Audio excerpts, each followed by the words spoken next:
Morgan is a single mother of 3 who works nights as a janitor at the police department. During one shift, she knocks over a box of case files. As she picks them up, she sees photos from a recent murder case. She looks at the case board and notices that one person listed as a suspect is actually a victim.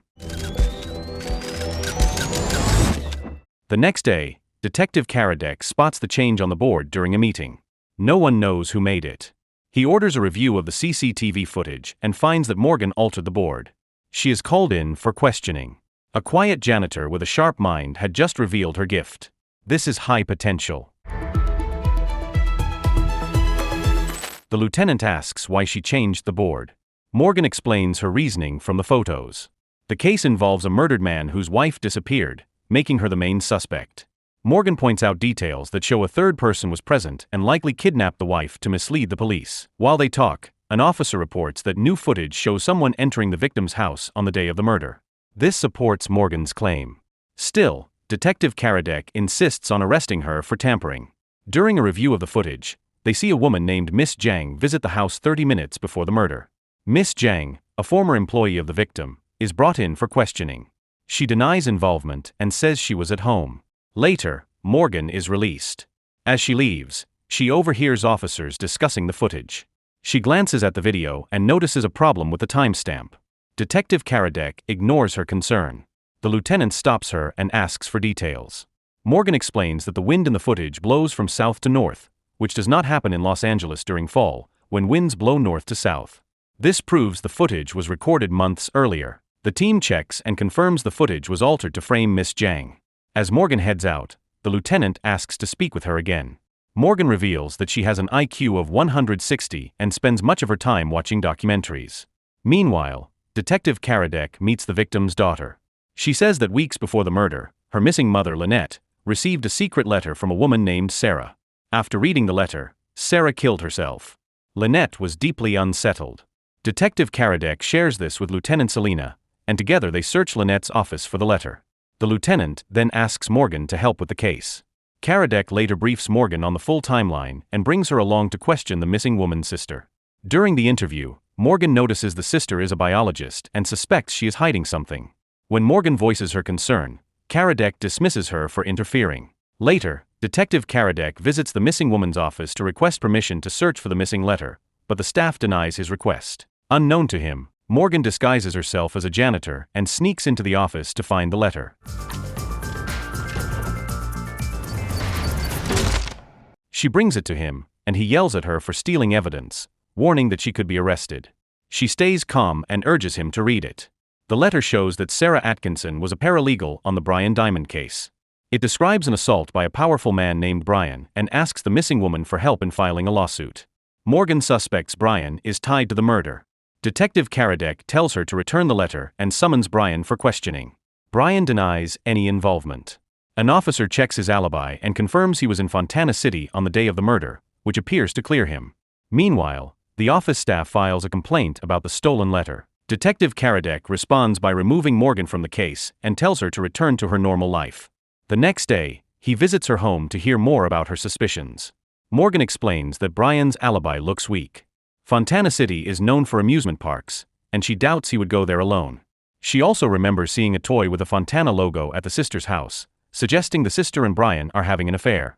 Detective Karadek finds her reasoning convincing but notes that both Brian and the sister have alibis. As they drive to the station, Morgan shares another theory. She believes the murder happened days earlier and that the scene was staged to look recent. They inspect the murder scene and piece together the events. The missing woman confronted Brian about the assault. Brian turned violent. The missing woman's husband grabbed a gun to defend her, but Brian used the weapon to kill him. Got a dead body. They tied up the missing woman. The sister, a biologist, suggested freezing the house to confuse the coroner about the time of death. Before leaving, they altered the CCTV footage to frame someone else. With this conclusion, the team quickly locates and rescues the missing woman. Impressed, Lieutenant Selena offers Morgan a consulting role with the police department. Morgan declines, saying she is not suited to be a detective. The next day, Morgan walks in the park with her eldest daughter Ava.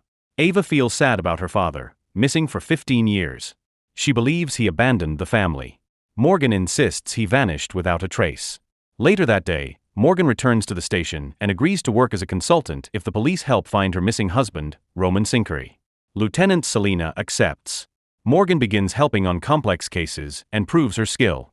After several successes, she asks Selina for an update on Roman. Selina requests more details. Morgan explains that the last time she saw Roman was the night he drove out to buy diapers for their newborn. He never came back. Selina promises to reopen the case and follow every lead. That night, during dinner with her children, Morgan hears from her son Elliot that Ava earned an A on an art project. Proud, Morgan takes Ava to the basement to show her paintings of her father. Ava grows upset, still convinced he left them. Morgan reassures her that he would never abandon the family and says the police will uncover the truth. A few days later, Selina visits Morgan's house with news. Roman's car had been found at a police impound 3 days after he disappeared. Inside were baby diapers, proof he had not planned to leave. Morgan breaks down in tears. In the following days, Morgan continues working on other murder cases while Selina investigates Roman's past. Selina questions Detective Mellon and learns he once arrested Roman for painting a street mural 15 years ago. She asks him to take her to the site. The mural is still there, and Selina hopes it offers a clue. That night, Selina returns to Morgan with photos of the mural. She explains that Roman was detained for painting it in an unauthorized area known to attract criminals. Selina suspects Roman might have witnessed something dangerous that led to his disappearance. Morgan disagrees, saying he would have told her if that were true. Still, she gives Selina many of Roman's mural paintings to help the investigation. Months later, Morgan qualifies for a detective badge. While celebrating in the restroom, she meets a woman named Mia who enters crying. Concerned, Morgan asks what happened. Mia explains that her 2 daughters are missing and she is at the station to file a report. Morgan reassures her that the children will be found. During questioning, Mia says her ex-husband Wendell is a radical environmentalist who wanted the family to live off the grid. Investigators learn that Wendell applied for children's passports the previous month, making him the prime suspect. Detective Karadek and Morgan visit Wendell's house. No one is home, but Morgan notices a greenhouse nearby. Inside, she sees cucumbers and tomatoes planted together, which makes no sense because those plants cannot thrive side by side. Since Wendell was an environmentalist, he would have known this. Morgan concludes that the greenhouse was recently staged.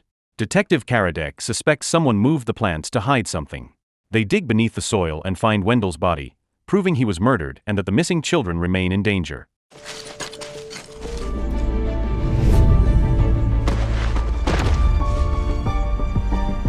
While searching the area, an officer reports that a neighbor often saw Wendell with a red-haired woman wearing glasses. Another officer finds a portrait of 2 older people in Wendell's room, prompting investigators to check their connection to the victim. Morgan and Detective Karadek then visit Mia's house and learn that her father, Ashford, lives in a mansion with a personal driver waiting outside. As Detective Karadek interviews the family, Morgan quietly speaks with a housekeeper who reveals that days before Wendell died, he met with Ashford. Back at the office, Morgan reviews a Child Protection Services report on Wendell and tells Detective Karadek it does not match how neighbors describe him. They call him loving, but the report paints him as dangerous. They investigate the social worker who wrote the report and discover she is a red-haired woman with glasses named Sarah. Sarah quickly becomes the main suspect. At her home, Morgan notices piles of unpaid bills and cheap dish soap, signs of financial trouble. Yet a fresh Hawaiian orchid lei sits on the table, a flower native to Hawaii. Morgan concludes Sarah recently traveled there. Morgan deduces that Sarah is working with Ashford and was bribed to write a false report about Wendell. Confronted, Sarah admits Ashford paid her and others to destroy Wendell's reputation and says it has to stop. Detectives move to arrest Ashford. One of the drivers at his house confesses that Ashford left the property on the day of the murder. Detective Karadek accuses Ashford of hiring a hitman to silence Wendell, who had proof of Ashford's illegal activities. Ashford denies it, but breaks when warned the hitman might reveal where the kidnapped children are. They rush to arrest the hitman, only to find the children missing. With no new leads, the team shifts focus to Mia. They suspect she might have killed her ex-husband to protect her father from exposure. Morgan defends Mia, but detectives still add her to the suspect list. Soon after, an officer reports that Mia withdrew a large sum of money and has vanished. Investigators now believe Mia killed Wendell and kidnapped her daughters to silence them. This sparks a heated argument between Morgan and Detective Karadek. That night, Morgan watches a news report about the missing girls. In a photo of the children, she notices an artifact that was not in the house when she inspected it. Someone must have removed it later. Following this clue, she researches Chinese artifacts online and traces it to a local store. At the store, Morgan unexpectedly meets Mia and asks why she is selling the artifact. Mia confesses that the kidnapper demanded a ransom and she needs the money to free her daughters. She fears that involving the police will put them in danger. Morgan decides to help and informs Detective Karadek. Karadek sets up a monitored ransom drop. Mia goes to the meeting place and hands over the money, but the kidnapper escapes without releasing the children. Panic spreads until Karadek reveals he placed a tracker inside the money bag. They follow the signal and find the kidnapper's car, but it has been set on fire and the children are gone. While inspecting the burned vehicle, Morgan turns on the radio. It switches to a betting station. She remembers that during their visit to Ashford's house, one of the drivers was listening to the same broadcast and had parked with a clear view of Mia's room. Morgan concludes that the driver is in love with Mia. He kidnapped the girls to extort money and impress her, and he killed Wendell to cover his plan. He also buried Wendell in the greenhouse. During interrogation, the driver admits to the kidnapping and says the girls are hidden on a mountain, but they manage to escape. Police search the area and find a trail of rescue clues the girls left using skills their father taught them as an environmentalist. Following the clues, officers locate the girls and return them safely to their mother. This way!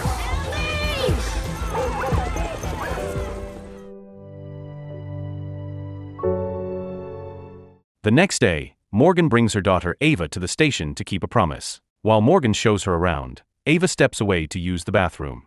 At the same time, a woman enters the station, grabs an officer's gun, and takes everyone hostage. She claims bombs are planted throughout the building. As her partner collects the officers' phones, Morgan manages to text Ava and tells her to leave. Ava receives the message, but as she heads for the exit she hears a gunshot from her mother's office and hesitates. Inside, the two criminals, Maya and Tom, hold the detectives at gunpoint. They demand that the team find evidence to clear a friend they believe was wrongly charged with murder. Outside, Selena and Detective Karadek run background checks and learn that Maya and Tom are former U.S. military soldiers. Maya calls Selena and warns that unless they prove their friend's innocence, everyone inside will die. They do not know that Ava is still in the building. Selena and Detective Karadek review the case. A senior military officer was killed in an RV, and all evidence points to a man named Logan, who was arrested right after the crime. Logan's friends maintain that he is innocent. Back inside, Maya and Tom force the detectives to recheck the crime board. One detective insists the evidence proves Logan's guilt. Morgan challenges this, pointing out a small but critical detail, a bloodstain with a perfect corner, suggesting that a document or file was removed after the blood was spilled. Following her lead, Morgan asks to contact the team outside. She instructs Detective Karadek to search the victim's RV for any printed documents. He finds none, but he checks the victim's computer and discovers a draft report intended to punish an unknown soldier. While they process this, Tom spots Ava hiding in a corner and brings her to join the other captives. Meanwhile, Detective Karadek interviews the victim's daughter. She says her father missed a dinner the night he died because he was busy. Karadek suggests checking the victim's phone location history.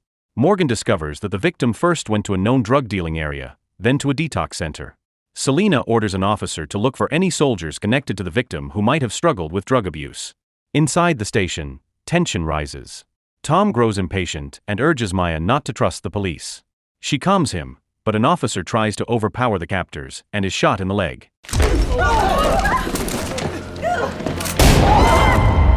Morgan pleads for medical attention. Tom refuses. Morgan then reveals that Maya is pregnant and in a relationship with Logan, the man they want to free. Tom feels betrayed and argues with Maya, but they quickly reconcile. Using the distraction, Morgan persuades them to let the injured officer get medical help. They agree, and the wounded officer leaves with Ava. Meanwhile, Detective Karadek checks the final location on the victim's phone record and tells Selena that a blonde man was seen with the victim. The CCTV footage is too blurry for Maya and Tom to identify him. Frustration rises as Tom accuses the police of stalling, and Maya tries to calm him without success. As tensions settle, Morgan examines the room and pieces together the clues. She remembers that the victim bought a tracking device before his death, suggesting he was following someone when he visited the drug dealer hangout. She checks the victim's phone and finds a location tracking app. It shows that the person being tracked went to the RV on the day of the murder. Morgan realizes the killer does not know about the device. Using the app, she pinpoints the murderer's location. Detective Karadek heads out to make the arrest. You want to interlace those fingers behind the back of your head for me? Sensing the investigation closing in, Tom attacks Maya from behind. He grabs her gun and refuses to release the hostages. He threatens to detonate a bomb, but Morgan quickly reasons there is no bomb and calls his bluff. Maya recovers and confirms the threat was fake. Together, they overpower Tom and free the hostages. Outside, Morgan reunites with her daughter. Logan, the man wrongly jailed, is released. A few days later, Selena calls Morgan into her office with news about her missing husband. She explains that before he disappeared, Morgan's husband had been meeting often with a man named Conforth. Morgan says she does not know him, so Selena arranges a meeting. The next day, they meet Conforth. When asked about Morgan's husband, whom he met 15 years ago, Conforth claims he cannot remember. Morgan pleads for help. He offers a deal. He wants his nephew released from jail for a minor offense in exchange for information. Selena agrees to consider it if he provides useful details. The following day, Selena brings Detective Karadec into her office to update him on the case and asks for his help in getting Conforth's nephew released. That evening, as Morgan leaves work, she encounters Conforth. He asks for a ride and tells her he is leaving town but will share important information about her husband when he returns. Morgan returns to her regular work solving murder cases. Later, Selena invites the detective team to a city-wide police gala. Their excitement ends when Detective Karadec receives an anonymous email with photos of a man held hostage and a sign that reads, 2 hours to make your move. Karadec concludes the kidnapper wants to play a game. Officers identify the hostage and rush to his home. On the doorstep, they find a delivery package containing a jigsaw puzzle.